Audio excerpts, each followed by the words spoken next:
We're going toe-to-toe up against the New World Order. Let's talk to Jonathan in Kansas, then Barbara, Ken, Paul, Edward, and others. You're on the air. Go ahead, Jonathan. Hey, Alex. I've been a fan of you for a while. Have you heard of the census worker out of London, Kentucky? Not London, England, but London, No. Kentucky. Yeah, I've talked about it. I mean, go ahead and make your point, then I'll make mine. Right. Well, he was hanged and mostly naked, and when they found him on his chest, it's fed. Right. Mm-hmm. So I think. Do you know what happens? Let me just tell you. You're calling from Kansas, but I would imagine you know about Tennessee and areas of Kentucky and Alabama and Texas and even upstate New York, that if you go in there around those people's marijuana crops or their whiskey stills, that's where it comes from, that's where the culture comes from, they will kill you. I got out when I was going to Bohemian Grove one year, 2003, to cover it. I got out in the middle of nowhere to urinate up against a tree, and about 200 yards away back in the woods was a shack. And somebody said, "Get the hell away from my land." And I said, "I'm just over here stopping by the road." "Yes, sir." Boom! Shotgun. And the shotgun pellets went through the leaves and were falling down on top of me because they shot from 100, 150 yards, whatever, away. They didn't have a lot of power. And I got in my car. Kevin Booth was with me because we went and shot some of the footage that you see in Order of Death. And we got in the car and sped off all these windy roads because it might be 30 minutes in those hills till you get to a bathroom or a restaurant. So let me just tell people, they're going to try to spin this and demonize people that said the census workers are violating the Fifth Amendment, making people answer how many guns do they have. You know, these 100-plus questionnaires they're giving some people. They have different versions. Some have 5 questions, some have 49, some have 120-something. I've gotten the 49-question one before, and this time got the 100-plus question one. And so, yes, they're trying to spin it. Oh, my God, the Patriot movement's in trouble if somebody killed this guy. He's in an area, and again, these areas of Tennessee and Kentucky where they will kill you in a minute. Go ahead. Right. Yeah. My point exactly. I just thought it may seem like they're trying to point this at. They mentioned that there wasn't no real major anti-government, sentiments, but the fact that they brought it up, I always thought that. They're looking for anything. Yeah. They can kill 1,300,000 Iraqis. The police can rubber bullet a girl in the face for the Red Sox and kill her, and they don't get in trouble. They can shoot us and kill us all the time. And then they're out there getting pushy with hillbillies. Hillbillies will kill you. I mean, anybody knows that. Anybody knows you don't get off the dirt roads in many areas of the South. I mean, I grew up being told that. You don't go near hillbillies' property. They will kill you, period. And then they're sending him into the woods to people's shacks. He could have been killed by a mentally ill Vietnam vet. He could have been, by a felon, by somebody growing drugs. And they put a message, don't come in the woods. And I think it's not good what happened, but that's what they do. There's a lot of areas of East Texas you don't go into on the border of Louisiana. A lot of areas of Louisiana you don't go into. They want to be left alone. And they will kill you deader than a hammer. Anything else? No, thank you. And Blackwater and others try to go into these areas, which they're now trying to do. They're going to be in a lot of trouble. Major new developments. We know Blackwater's being used in North Carolina with the police, and Southern California raiding marijuana dispensaries that are totally legal. LA Times. Another mercenary group.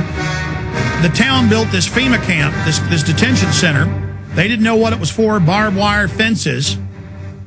Then this group shows up, calling themselves American Police Force, and says they want all this acreage. The mayor says, we don't know why they're here, why they've put hardened police on their black SUVs.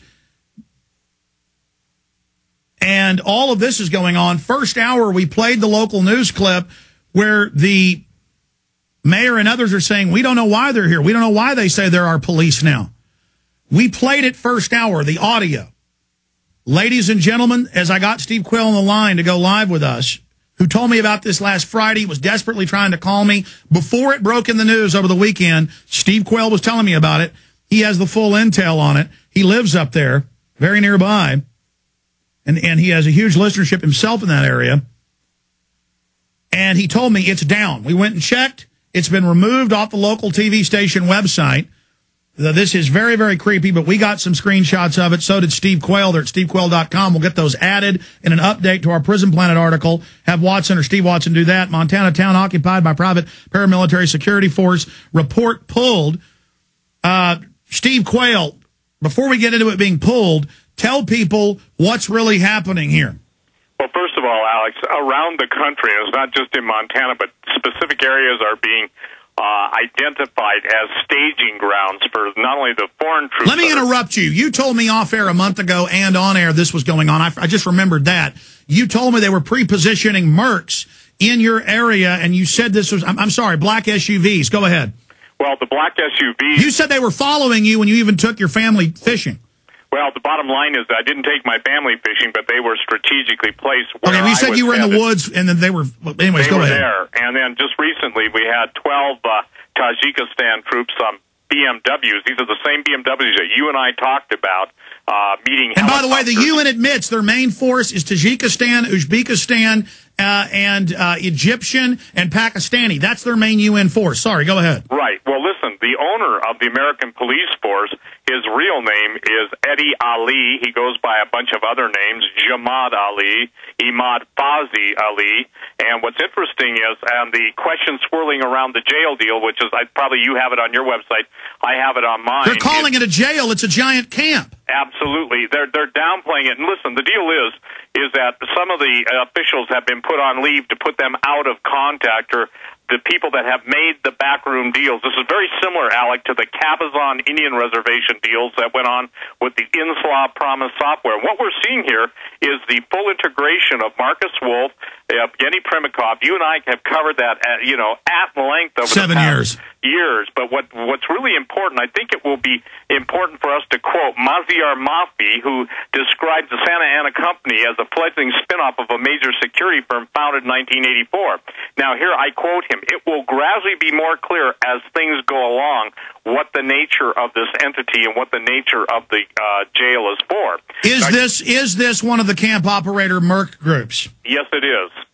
But it's probably one of the most lethal camp operator groups. Now, first of all, too, some stories have said there were 3 SUVs. Look, when I post the alert on my website, and that's where it was posted first, it was sent to me. The bottom line is this is from people who live there. There are people saying, well, I don't see any of that stuff. It can't be true.